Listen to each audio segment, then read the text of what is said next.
Assembleia de Deus, um novo dia, uma igreja de missões. Bom domingo a todos. Este é o nosso culto da família. Nós estamos tratando de temas que tem a ver com o que mesmo, hein? Ética na família. E essa conversa de ética tá dando pano para manga, né? Tá arrochando demais a gente, o negócio tá ficando quente. E hoje vai ficar um pouquinho pior ainda. Pensa num camarada que está orando e pedindo: Deus, me ajuda a dar essa palavra hoje, que está pesada, Senhor. Misericórdia do teu servo. Porque moral tem a ver com um contexto cultural. Ética são padrões. Padrões que não dependem da cultura. E nós já falamos aqui sobre a ética nas palavras, já falamos sobre trabalho. O que mais que a gente já falou?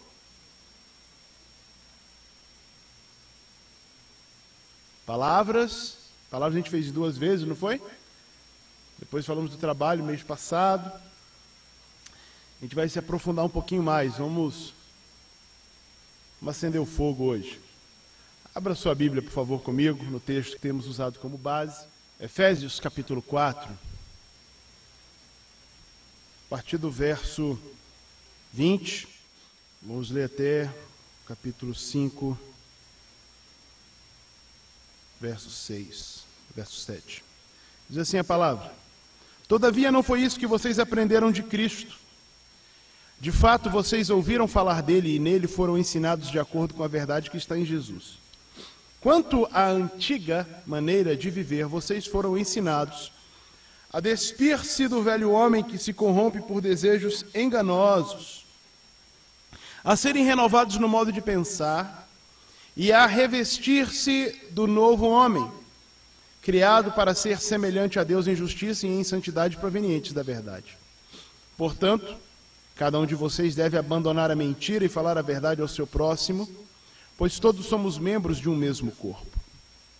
Quando vocês ficarem irados, não pequem. Apaziguem a sua ira antes que o sol se ponha. E não deem lugar ao diabo. O que furtava, não furte mais, antes trabalhe, fazendo algo de útil com as mãos, para que tenha o que repartir com quem estiver em necessidade. Nenhuma palavra torpe saia da boca de vocês, mas apenas a que for útil para edificar os outros, conforme a necessidade, para que conceda graça aos que a ouvem. Não entristeçam o Espírito Santo de Deus, com o qual vocês foram selados para o dia da redenção. Livrem-se de toda amargura, indignação e ira, gritaria e calúnia, bem como de toda maldade. Sejam bondosos e compassivos uns para com os outros, perdoando-se mutuamente, assim como Deus os perdoou em Cristo. Portanto, sejam imitadores de Deus, como filhos amados, e vivam em amor, como também Cristo nos amou e se entregou por nós como oferta e sacrifício de aroma agradável a Deus. Entre vocês não deve haver nem sequer menção de imoralidade sexual, como também de nenhuma espécie de impureza e cobiça, pois essas coisas não são próprias para os santos. Não haja obscenidade, nem conversas tolas, nem gracejos imorais, que são inconvenientes, mas ao invés disso, ações de graças. Porque vocês podem estar certos disso: nenhum imoral ou impuro ou ganancioso, que é idólatra, nem tem herança no reino de Deus, de Cristo e de Deus.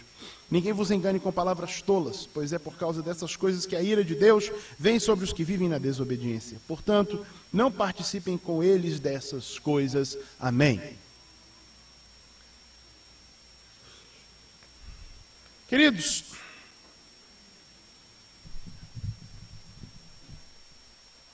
quando a gente fala de ética na família, nós estamos tratando de temas que são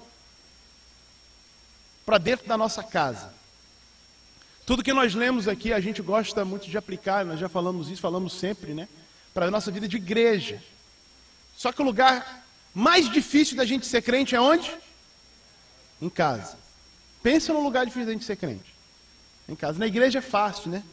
Na igreja está todo mundo hoje aí, né? Os melhores que vão se formar, de blazer, todo mundo bonito, arrumado, cheiroso. Fala a paz do Senhor. Todo mundo entra de mão dada, né? Os casais entram de mão dada, saem de mão dada, ninguém sabe qual foi a discussão dentro do carro, né? Na vinda e o que vai continuar na volta, ninguém sabe nada. Então aqui na igreja é mole ser crente, é fácil. Difícil é ser crente em casa. E tem uma coisa que a gente precisa tratar aqui na igreja, que a Bíblia fala, que nós lemos aqui, no capítulo 5, verso 3, entre vocês não deve haver nem sequer menção de imoralidade sexual, como também de nenhuma espécie de impureza e de cobiça. A gente vai falar um pouquinho de sexo hoje. E eu não sou o Cláudio Duarte, eu não sou o Silmar Coelho, então eu não sou engraçado para falar disso, né? E eu não vou fazer piadas, eu vou trazer alguns princípios bíblicos que regem o sexo. E por que são princípios bíblicos? Porque esse aqui é o manual do ser humano. Quem diz amém? E se o trabalho deve ser regido por aqui, se as nossas conversas devem ser regidas por aqui, o sexo deve ser regido por aqui também. Quem concorda?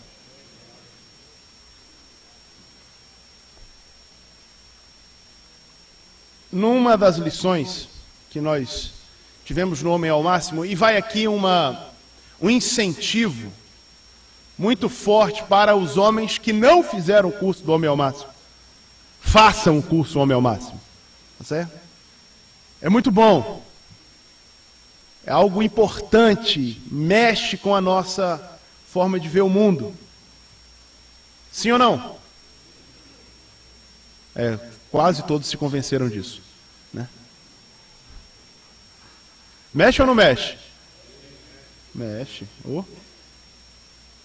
É uma excelente ferramenta. Numa das lições, já mais caminhando para o final, uma das coisas que a gente percebe é como que o autor trata, de como que neste século que nós estamos vivendo, como que essa questão do sexo, da perversão sexual, ia mexer com as famílias.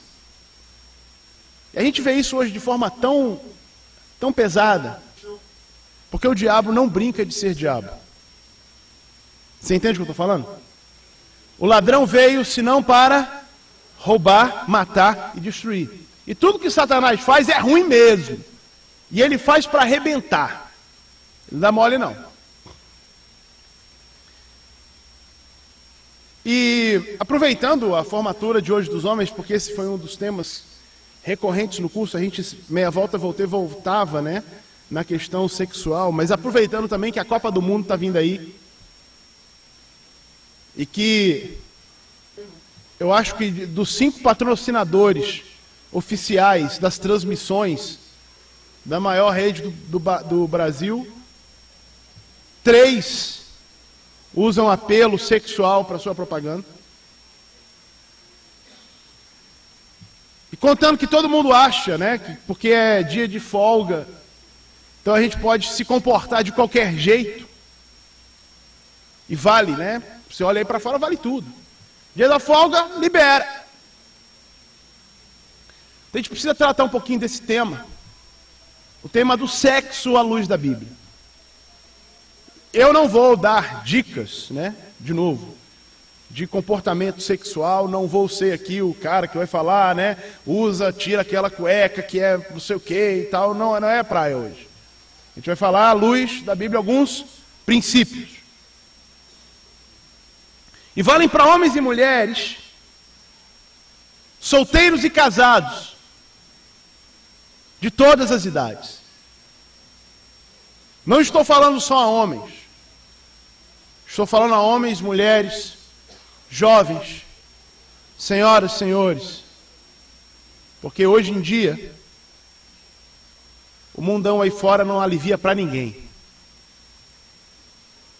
Não alivia para ninguém. E no nosso país, então, o negócio é esquisito. Pensa um país que gosta e que se gaba da sua liberdade ou liberalidade sexual na televisão, no rádio e tudo. Como que você vai lá fora, você não vê o que vê aqui no Brasil, e a gente ainda ri dos outros que não são como nós somos.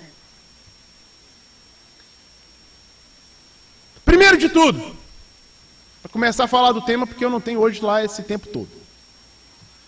Primeiro de tudo, primeiro princípio que rege o sexo. O sexo foi criado por Deus. Sexo foi criado por Deus. Portanto, o sexo é santo. Quem diz amém? Quando a gente está falando de sexo, a gente está falando de algo santo, que foi Deus que fez. O sexo, tem uma galera por aí que gosta, né, de dizer que o pecado, né, está no sexo, que a fruta que Eva comeu, né, e que deu para o marido foi o sexo. Ó, não foi isso, isso não é verdade. O sexo, tá certo? O sexo foi criado por Deus, e se o sexo foi criado por Deus, o sexo é santo. Gênesis capítulo 1, verso 28, Deus diz assim: crescei, multiplicai e enchei a terra. Ora, foi antes do pecado. Como é que Deus esperava que Adão e Eva se multiplicassem? Por partenogênese? Né? Não, Deus põe um órgão sexual no homem, um órgão sexual na mulher e fala: vivam, né, e multipliquem-se por partenogênese. Né? Pensem, aproveitem que vocês têm uma mente elevada e produzam por osmose. Não dá, não dá. Quem cria o sexo é o próprio Deus. Então o sexo tem que ser tratado do ponto de vista de Deus, porque o sexo é algo santo. Agora, tudo que Deus criou e tudo que Deus faz santo, o rebelde vem, bota o dedão sujo dele para corromper, e o que nós temos visto hoje é uma tremenda corrupção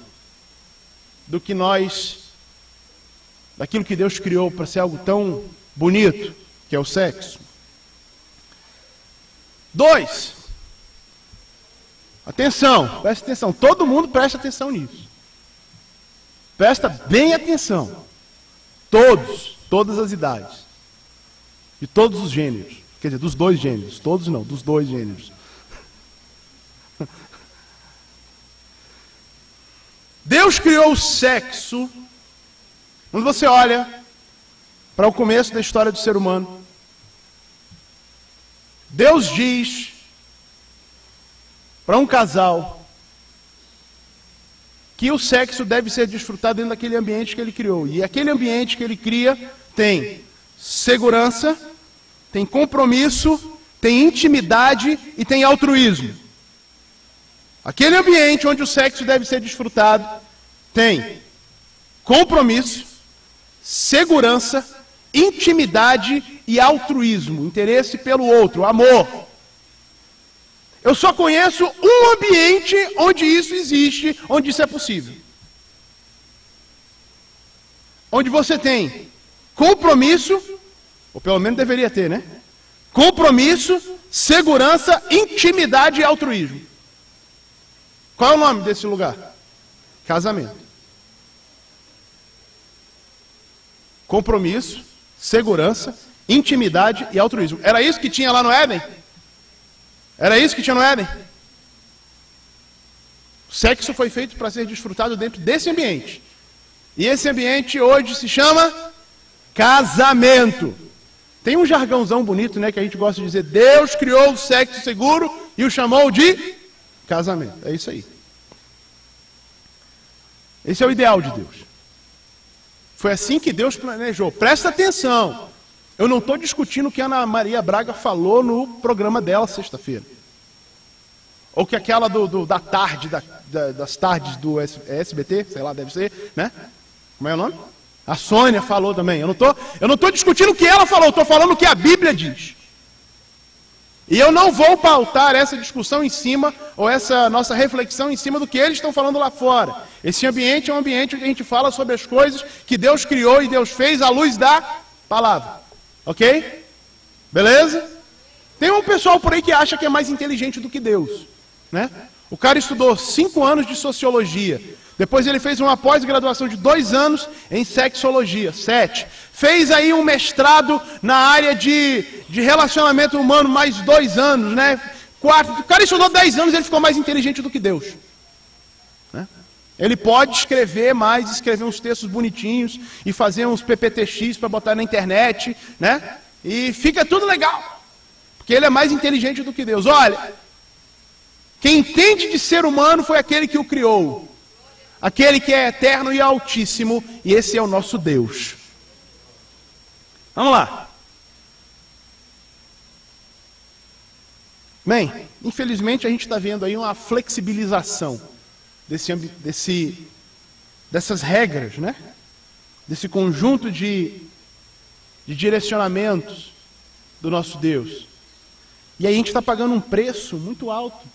A gente vai contra o projeto de Deus e paga preço. Uma linguagem bem masculina, né? Bem masculina assim, mas as irmãs vão entender muito bem o que eu estou falando. É você querer comprar um carro. Você compra um carro que é movido a gasolina está acabando, você encosta num posto, o cara fala, só tem o diesel. Você fala, põe diesel. O carro vai andar? Mas você vai estourar o motor todo, você vai arrebentar com o carro. Ou então vai fazer igual eu fiz uma vez. Né? Eu estava aprendendo ainda, né? Minha mãe vai lembrar. Minha mãe falou, põe água no radiador do carro. Né? Quantos anos eu tinha, mãe? Que ela, sei lá, 14, 15, por aí. Aí eu fui lá, olhei o motorzão, era um Monza. Era um Monza, no radiador do carro. Aí eu procurei, quem disse que eu identifico, era um motor diferente, né? Meu pai normalmente tinha outros carros que eram mais, sei lá. Procuro, cadê o radiador? Não tinha radiador, você tinha um reservatório que você botava água pro radiador. Aí eu abri o cárter, né? Ele botou óleo e meti água lá dentro. Crente que estava abafando. E tem gente que faz isso com as coisas de Deus. Deus diz, olha, o negócio é para ser vivido dentro do casamento, dentro desse ambiente. Aí o pessoal fala, não. A gente pode botar água no motor. Pode botar água no lugar do compartimento do óleo. A gente pode fazer o carro que anda a gasolina ser movido a diesel. Porque a gente é inteligente. Né? A gente tem os nossos jeitinhos. Temos, né? A gente sabe mexer com isso. Queridos, o direcionamento de Deus precisa ser vivido e ensinado em todo o tempo. Ensinado para nós. Por isso que os homens fizeram o curso, sim ou não? Aprendemos? Aprendemos. Nós precisamos aprender. E nós precisamos ensinar. Em todas as idades. Não tem, eu vou repetir isso. Hoje em dia o apelo sexual começa muito cedo. O pastor Cláudio Rufino, ele ministra aqui com alguma frequência, e ele está numa campanha nacional e agora mundial contra a pornografia. Ele tem uns slides e ele mostra, né, de alguns livros que estavam para ser inseridos no currículo das nossas crianças, e falando para crianças de 4, 5 anos. Tratando da questão sexual do modo mais pervertido possível. Ensinando tudo que a Bíblia diz não. E está falando de 4 anos, de 5 anos, e a gente fica com medo aí, quando a gente vai falar de sexo dentro de casa, a gente fala aquilo. Né? O que é aquilo? SEXO. A gente não quer falar, mas aí fora está todo mundo falando o tempo todo. E a gente fica, né? O nananã. E a Bíblia tem regras para serem ensinadas. Os filmes estão cheios disso. Os desenhos animados, as animações, todas têm esse apelo. De uma forma ou de outra.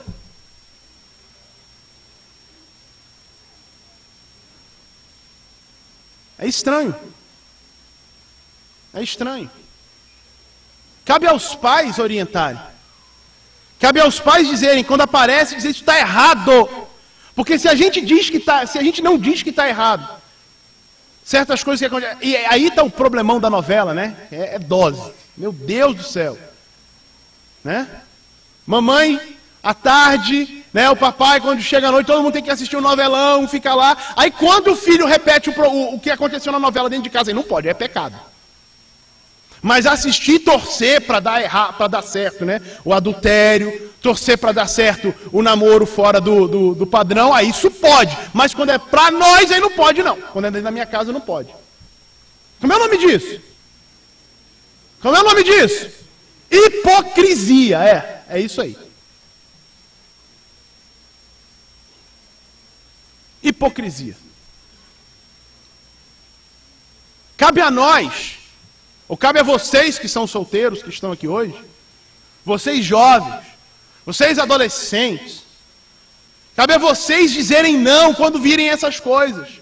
Porque quando você se conforma, quando você toma a forma do que o mundo diz, o mundo fala uma coisa e você fala legal mesmo, Deus fala diferente, não, mas tudo bem. O nome disso é pecado. O nome disso é pecado. Solteiros, o nome disso é pecado. Não assuma a forma. Não assuma a forma. Não casados, divorciados, não assumam a forma do mundo. Vamos viver as regras pelo que Deus diz que deve ser. Ele sabe como é que é. Ele deu as especificações do óleo que a gente deve usar no motor. Não vamos inventar não. Não inventa não. Vai pelo fabricante. Deixa Deus glorificar o nome dele na sua vida. Ai, ai. Vamos lá. Ponto 2. Tem muito não, né? Quando a Bíblia fala sobre prostituição, né? E como nós lemos aqui, a nova versão internacional traz a imoralidade sexual. É a tradução de uma palavra na Bíblia, do grego, que é porneia. Vocês já ouviram muito disso, né? Porneia. Porneia, no sentido amplo dela, e aí eu busquei aqui realmente o sentido mais amplo da palavra, tem a ver como agir como prostituta. Agir como prostituta. Permitir-se um desejo ilícito. Por isso que a Bíblia fala que a idolatria, Deus compara a idolatria com prostituição, porque é um desejo ilícito. Não é algo permitido para você. Se você se permite um desejo que não é, se você permite a você um desejo que não é permitido a você, então isso é porneia. E, inclusive, envolvendo a questão sexual. Ou principalmente. Permitir-se um desejo ilícito. Quando a gente fala de impureza, a gente está falando de contaminação, a oposição à castidade. Para ficar muito claro, eu disse que Deus criou o sexo, e porque Deus criou o sexo é santo. Certo? Concorda comigo? Agora, você lembra da propaganda do Ariel, do Omo? Né? A pessoa pega um pano branco, né? E mete um ketchup em cima. Né? Então o tecido agora está maculado. O tecido agora está manchado. O tecido agora tem uma impureza. O que você faz? Mete o sabão em pó, que é violento, né? E logo em seguida a próxima propaganda é do Vênus para dizer que o sabão não tira. Né? Pois é. Né? O Vênus tira aquilo que o sabão disse que tirava, mas não tira. Né? E aí vamos embora. E tome química na roupa. Né? Vamos embora. Bem, esse é o sentido de impuro. Alguma coisa, qualquer coisa. Você tem uma parede branquinha. Isso dá uma raiva, né? Quem tem em casa, então você pinta o muro bonitinho, né? Aí você está ali contemplando o muro, a sua beleza, que você pintou o muro. No dia seguinte você acorda de manhã, tem um cara com o pé no muro assim, né? O muro tem 10 por 3, ou 10 por 2, é enorme o muro. 30 metros quadrados, mas você vê a marca de um pé no muro. E o que vai chamar a sua atenção não é como é que o muro é branco, é como é que o cara tem coragem de botar aquele pé sujo. Um pé em 30 metros quadrados. E é disso que a gente está falando aqui, de impureza. Quando a gente traz isso para dentro da nossa vida conjugal, para dentro do sexo. Então são desejos que não são, que são desejos ilícitos que a gente se permite vivê-los ou experimentá-los, e manchas, nódoas naquilo que é puro, naquilo que é santo, naquilo que é limpo. E o apóstolo diz aqui que entre nós não deve haver sequer menção disso. Essa é uma questão ética. Ética.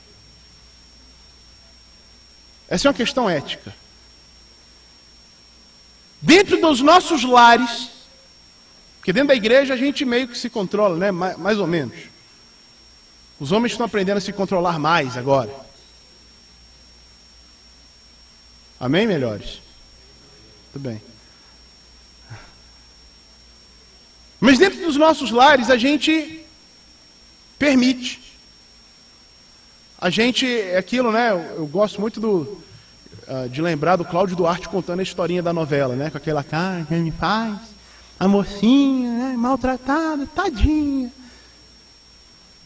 Cara, não vale nada. A moça é tão bonitinha, né? É a moça gatinha, bonitinha, arrumadinha, tem um marido que é bruto, que é arrogante e tal, e que maltrata, e ele vai e briga com ela, ela cai em prantos, chora, e toca aquela música bem pianinho, né, para mostrar ela chorando. Aí ela vai dar uma volta no shopping para dar uma esparada na cabeça, aparece o amigo dela da escola, né, sarado, né, arrumado, alto, Janiquine normalmente, né. Aí ele aparece com aquela conversa boa, né? Melosa, trata dela, bota ela com a moral lá em cima, eleva o valor dela. E aí você fica, né? Puxa vida, como é que ela tem coragem de ficar com aquele cara?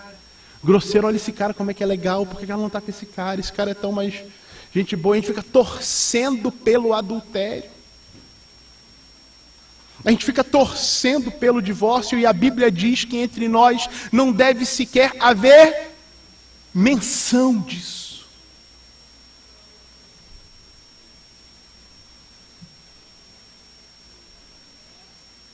Dos filmes que a gente vê e as coisas que estão por aí, as músicas que se ouve hoje em dia. Dá até raiva de ir para a praia, né? Vai para a praia ou vai para Caldas Novas, para onde você quer, só tem música porcaria.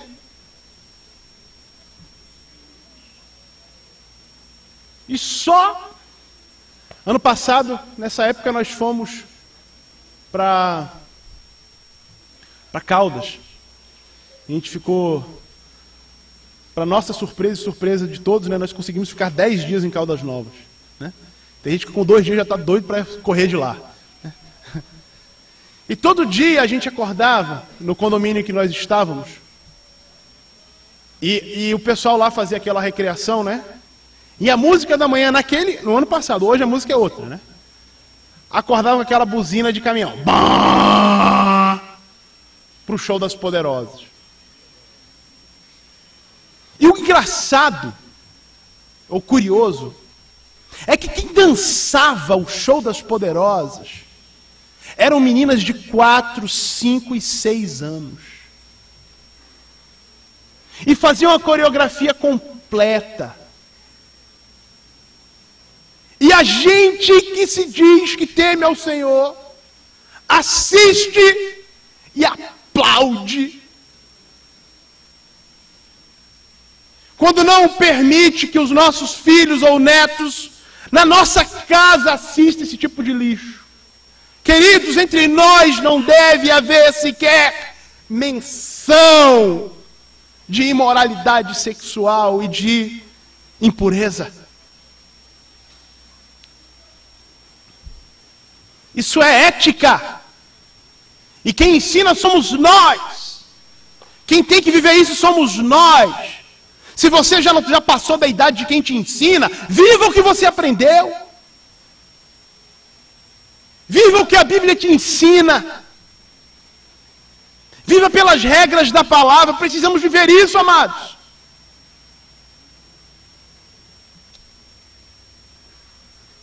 Meu Deus.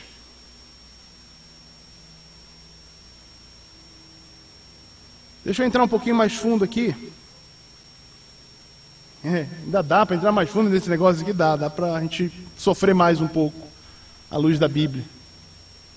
É bom, né, que a gente vai tirando o carrapicho, vai arrancando da gente.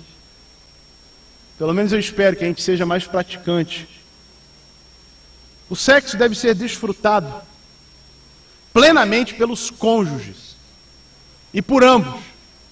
Sexo é feito para ser desfrutado por duas pessoas, marido e mulher.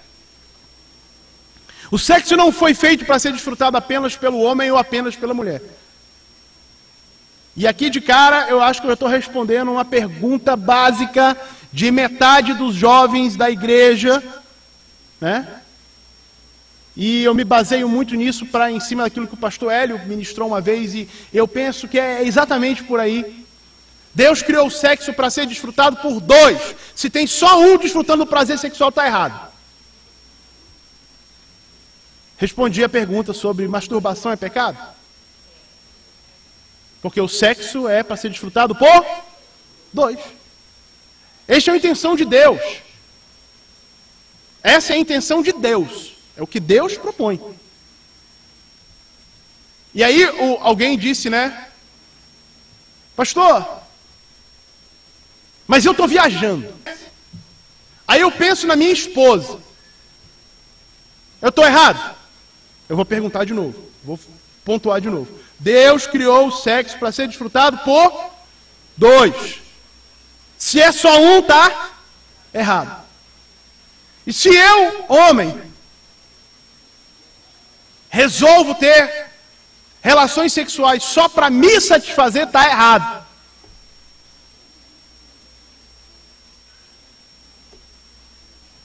Solteiro, mais ainda, né?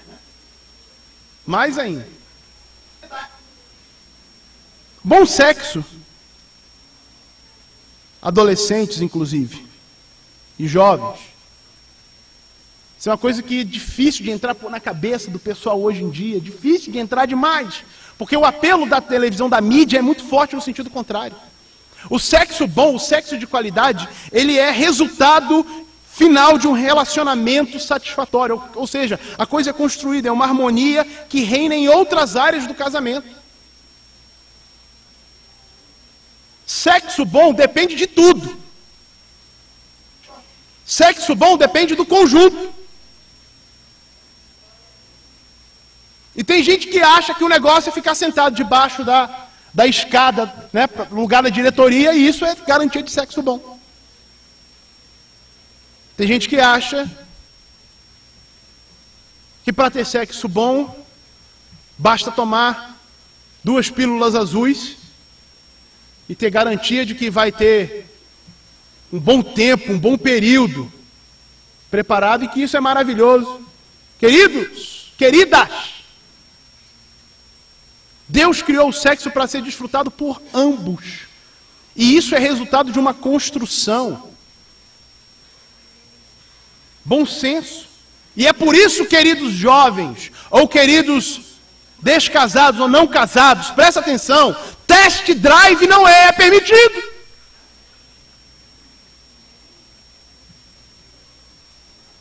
A gente tem que saber se sexualmente a gente vai se satisfazer. Não vai.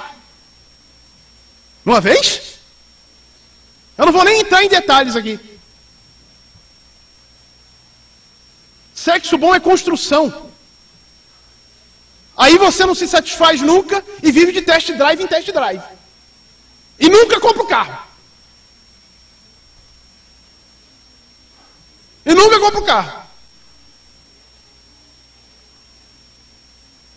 Isso é impureza, isso é contaminação, isso é mancha, isso é nódoa.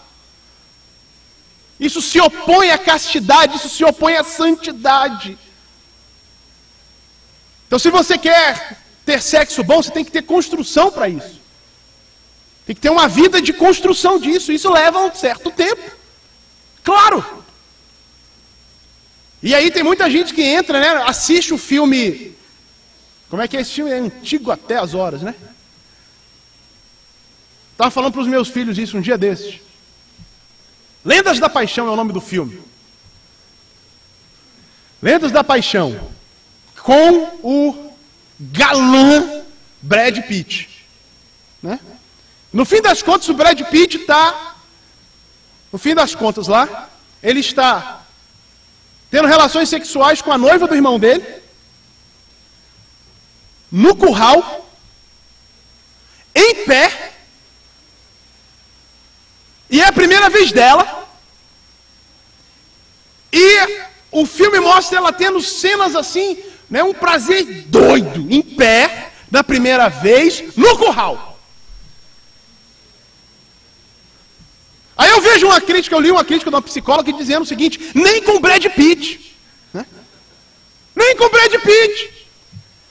Mas o pessoal assiste isso e se casa aqui, vem ao altar, vem à frente, recebe oração e está tudo certo, e começa uma vida sexual achando que vai ter aquilo que o Brad Pitt fez no curral, em pé na primeira vez. Com 3 meses se agridem, com 3 meses se irritam um com o outro, porque não tem aquilo. E aí começa a ir de mal a pior, de mal a pior, de mal a pior, de mal a pior. E daqui a pouco, com 2 anos, o pessoal está pedindo divórcio. Porque são incompatíveis. Porque não entenderam que precisam esperar, não entenderam que isso é construção, não entenderam o propósito de Deus. E a gente se conforma com as porcarias que estão vindo aí de fora. E a gente para de olhar a palavra de Deus. E a gente começa a assumir que o sexo é a coisa mais importante do casamento, quando não é. Porque o sexo não é a coisa mais importante na vida de ninguém. A coisa mais importante na vida de qualquer pessoa é comunhão com Deus.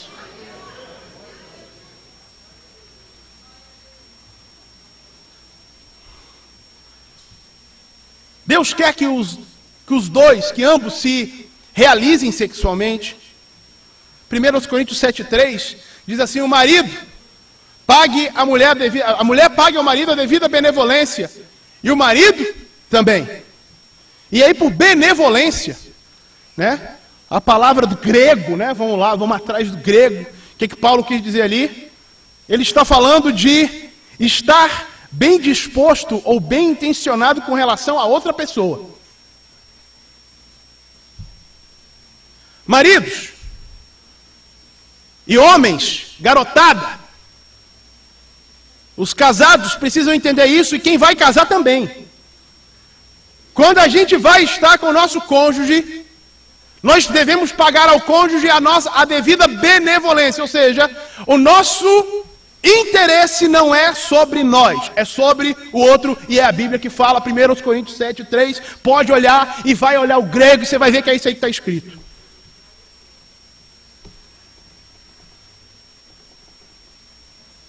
Porque a homaiada acha que o negócio é para ele, né? Que o mundo gira em torno deles, que o negócio... E aí você tem altas religiões e diversas religiões em que o falo, que é o membro, o órgão sexual masculino, não é valorizado. Aí você vê aqueles... Como é que é o nome daqueles negócios? Aquele obelisco, né? E a gente viu um pessoal falando de uma exposição que a gente foi ver um dia desse, né? A exposição era mó legal, todo mundo badalando a exposição. A gente foi assistir a exposição, era só sobre falo. Só sobre órgão sexual masculino. Porque a gente começa a criar uma cultura de que sexo é para homem. E aí, circuncidam as mulheres, subjugam as mulheres. A Bíblia diz que o homem deve pagar a devida benevolência.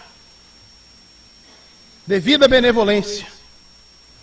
Estar bem disposto ou bem intencionado com relação a outra pessoa. E a mulher ao marido. É para os dois.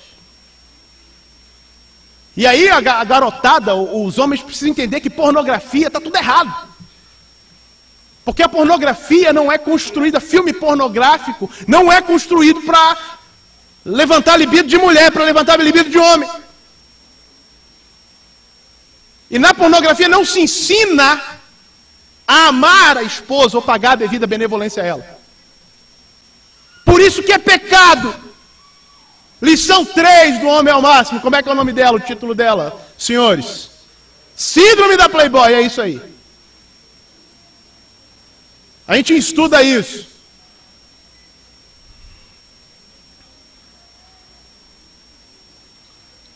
Deus quer que essa realização aconteça em um para com o outro, sem artifícios extras. Deus quer que você, querida irmã, se realize sexualmente com o seu marido, e que você, querido irmão, se realize sexualmente com a sua esposa, e um em relação ao outro, sem essas coisas extras. E aí o pessoal fala, não, mas é porque as crentes não tem nada disso, né? Elas são criadas dentro da igreja, não tem vivência mesmo. Presta atenção, eu vou te dar aqui dado científico, tá certo? O Siqueira já tinha falado disso, e acho que o Cláudio Duarte também falou. A pesquisa da revista Red Book, nos Estados Unidos. Como é que ele chamou? Ele falou bonitinho, né? Como é que é? As vovós vão por cima, as vovós da igreja dão uma volta por cima, sei lá, qualquer coisa assim. As mulheres religiosas são as melhores amantes, as mais ativas e as mais orgásmicas dos Estados Unidos. Mulheres cristãs que frequentavam a igreja. Viu, ô mané? Pesquisa de Tim LaHaye e Beverly LaHaye. Para quem não conhece, o livro é O Ato Conjugal, show de bola. Segura aí, querido. Você que acha que tem que ficar comendo capim dos outros. Que a sua mulher não entende nada de sexo, porque ela foi criada na igreja. A maior cifra entre estudos científicos de orgasmos frequentes femininos, entre 20 e 29 anos, está entre mulheres crentes. 92%, isso é científico. Está aqui. Os médicos depois podem pegar a fonte, que comigo não tem problema não. Né? 89% das que têm entre 30 e 39 anos. Orgasmos frequentes. 86% entre as que têm entre 40 e 49 anos, 84% entre as que têm 50 e 59 anos. E se for de 2 em 2, meu amigo, você está na onça. Essas cifras não se comparam, porque os estudos feitos fora do ambiente cristão mostram um percentual bem mais baixo. E você acha que as mulheres lá de fora que são as que arrebentam. Mas as que estão dentro de um ambiente que tem segurança, compromisso, intimidade e altruísmo, essas sim são as que são satisfeitas sexualmente de verdade.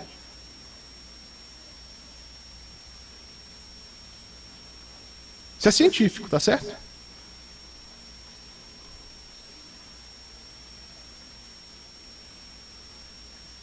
Aí tem gente que precisa de artifícios extras. Pornografia, para se inspirar, ou para aprender o que fazer. Ninguém quer discutir relação. Todo mundo quer relação sexual. Mas a relação sexual, o sexo que é bom, depende da discussão da relação. E para os homens isso é terrível. Mas Deus criou assim. Deus criou para ser feito assim. O erotismo que ofende a Deus. E hoje em dia a gente gosta, né, das brincadeiras, dos jogos sexuais, etc. Só que tem uma hora que o povo começa a ofender a Deus e não está nem aí. Porque estamos dentro do nosso quarto, são as 4 paredes, é isso que vale, não é não? Ou você pediu para Deus sair do quarto? Ou você não quer o Espírito Santo na sua vida sempre? Na hora do sexo o Espírito Santo sai do quarto. Na hora que você liga o computador, você pede para o Espírito Santo dar uma volta lá fora e beber um copo d'água. Ou na sua sala de televisão, o Espírito Santo não pode sentar no sofá com você.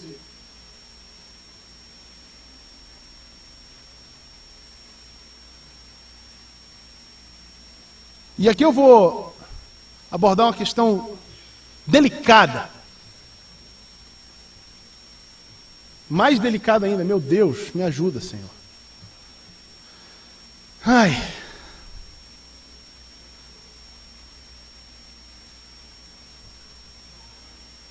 Certas coisas, né, contribuem para os pecados sexuais, que devem ser evitados. A pornografia, nós estudamos isso no Homem ao Máximo, precisa ser evitado. Colossenses capítulo 3 fala disso também, verso 5. Hebreus capítulo 13, verso 4 diz que venerado deve ser o casamento e o ato sexual sem nódoa, sem mácula. O leito sem mácula, né? O ato sexual sem mácula. A palavra ali, como diz o pastor Barcelos, é coito mesmo. A expressão no grego. É forte. Pornografia corrompe casamento. Conversas imorais e vulgares corrompem o casamento. Porque os homens ficam de conversinha, né? E homem então gosta disso até. fica de conversinha sobre Angelina Jolie, Catarina Zeta-Jones e diz, né, do tamanho do peito, do tamanho do traseiro, do tamanho de tudo. Chega em casa aí, a mulher dele não é Angelina Jolie.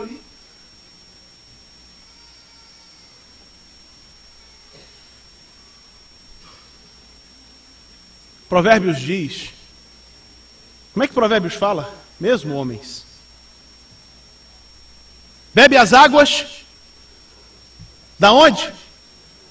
Da tua própria cisterna. Bebe as águas da tua cisterna. Conversas imorais e vulgares é diferente de falar sobre sexo. Que você pode falar sobre sexo sem ser imoral, sem ser vulgar. E precisa falar sobre isso dentro de casa, com o seu cônjuge e com seus filhos. E filhos podem conversar e devem conversar com seus pais sobre sexo, sem ser vulgar, sem ser uma conversa vulgar, sem ser uma conversa imoral. Ouvir música depravada corrompe. Músicas que tratam as mulheres como objetos, como brinquedos, filmes e etc. Isso não ajuda. Entre nós não deve haver sequer menção. E eu vou deixar a coisa mais difícil para falar por último agora, para terminar.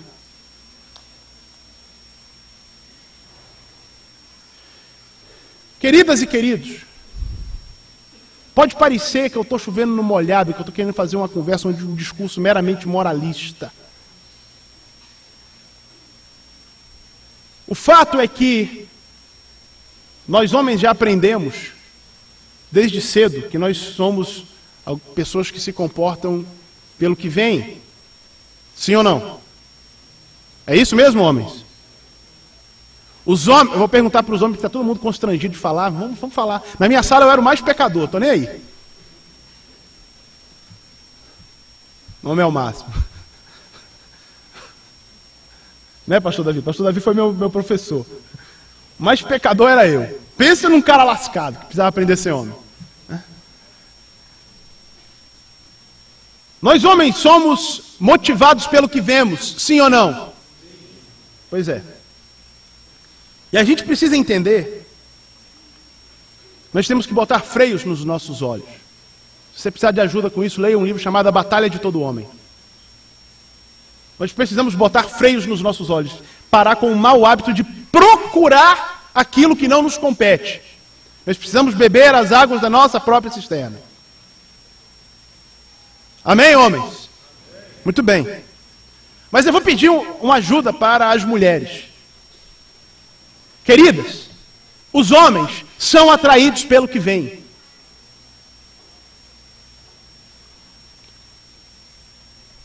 E talvez, minha amada, no intuito de satisfazer o seu marido, você está satisfazendo o olhar de outro homem.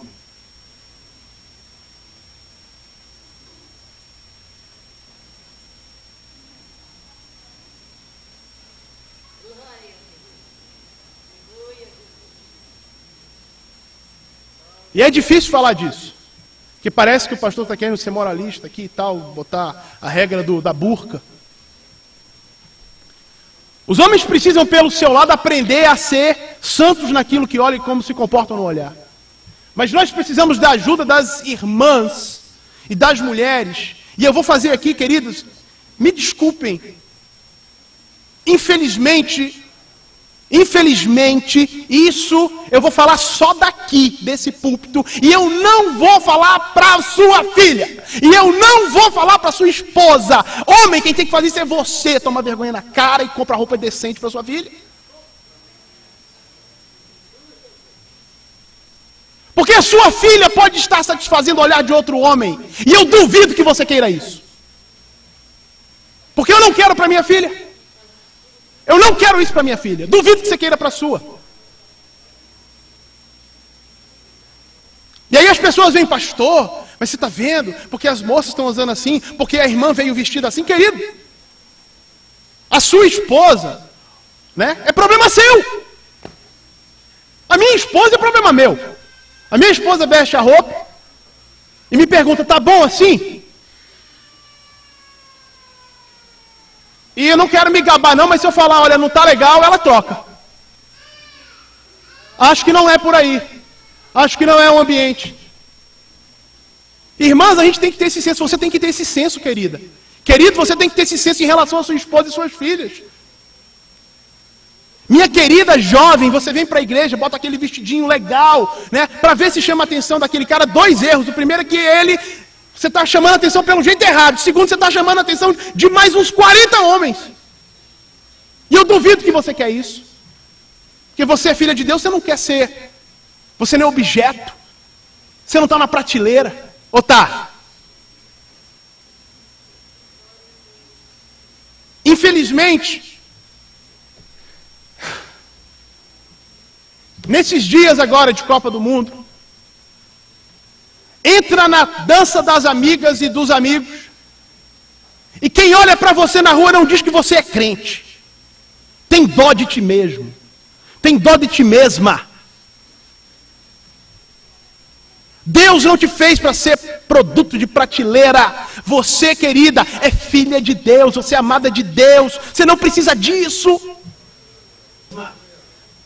Você não precisa expor seu corpo desse jeito. E eu não estou dizendo aqui que você vai ter que usar a saia no pé e a blusa aqui. Eu não estou falando isso. Por favor, me entenda. Mas a pergunta que o pastor Ari Iac me ensinou a respeito disso é muito curiosa. A pergunta é a seguinte: quando você se veste e bota aquela roupa, você quer seduzir quem? A pergunta é essa. Quando você botou a roupa hoje, você pensou em seduzir quem? Porque se pensou em seduzir um, entenda que você está seduzindo um bocado. Que tem um bocado olhando. Porque todos os homens que estão aqui são visuais. Todos. Os casados, os pastores, né, os santos, os de oração. Todo mundo aqui é visual. E todo mundo aqui gosta de perna torneada. Todo mundo aqui gosta de seios levantados. Todo mundo aqui gosta de cinturinha.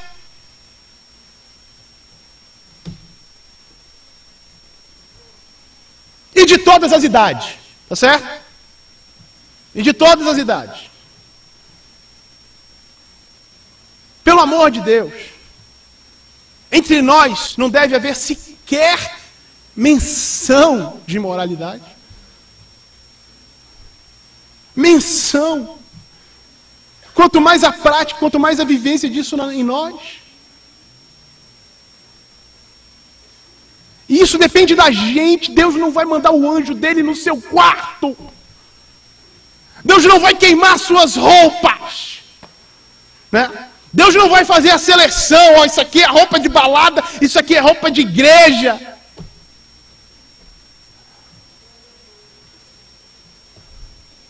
Isso é com a gente, a nossa decisão, é o que a gente decide fazer. Nós pais decidimos como que as nossas filhas se vestem. Você que já está crescidinha, você já aprendeu, você já sabe o que Deus quer para a sua vida. Tome decisões certas. Queridas irmãs, olhem as roupas que vocês estão vestindo também. Porque os homens estão olhando sim. Os dessa igreja aqui, todo mundo aqui é pecador, todo mundo está fazendo homem ao máximo. E quem não fez precisa fazer. E funciona assim. Nós homens temos que aprender a administrar o nosso olhar. Porque para quem é puro, fala.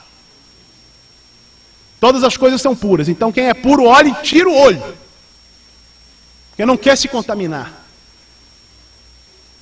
E alguém lembrou aqui, né? Apocalipse, aquele que é puro, purifique-se ainda.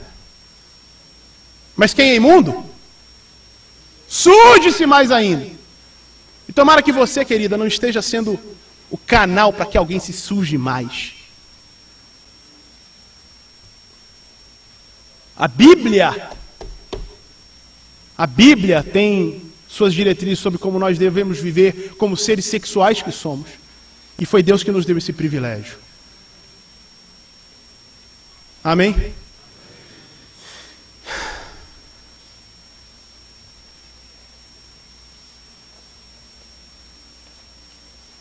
Quebrar o clima.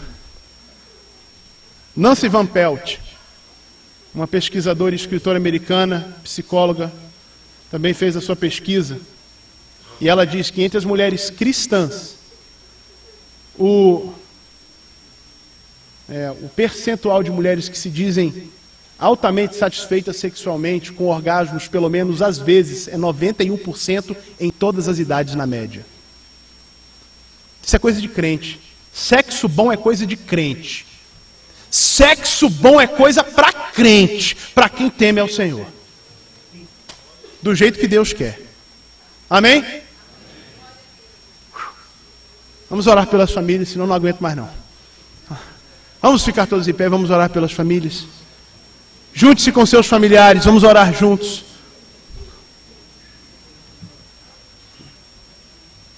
Acha aí seu cônjuge, seus pais, vamos orar juntos, família. Lá, vamos nos unir em famílias.